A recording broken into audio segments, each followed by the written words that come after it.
I'm now going to round some numbers off to the nearest 10. 657, 293, 5,385. Because I'm rounding off to the nearest 10, then I need to look at the next digit, in this particular case in the units column, and that will tell me whether or not this number is closer to 650 or 660. Because this digit is more than 5, I can say it's closer to 660. I'm going to round up. 660 to the nearest 10. 293 rounded off to the nearest 10. Well, I look at how far I'm going to round it up to and look at the next digit.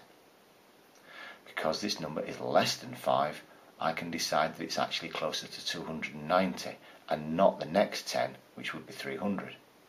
This one rounds down to 290.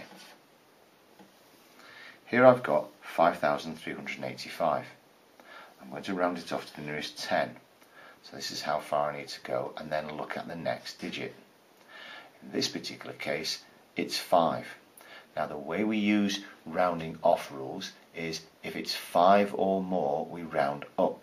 So in this particular case, although it's exactly halfway between 5,380 and 5,390, the rule says we round up. So I'm going to choose 5,390. All these numbers have been rounded to the nearest 10. For my last example, I'm going to look at one number, 2,364.9248. A very long number you might find that you get on a calculator. But you want to round it off to the nearest, well, if we're going to round this off to the nearest whole number, we would look at the next digit after the units column and decide, are we going to round up or going to round off? In this particular case, because it's more than 5, we're going to round up. So to the nearest whole, the answer is 2,365. But if I wanted to round the same number, 2,364.9248, to the nearest 10, I would only do my line to the tens column and look at the next digit, in this case the units column.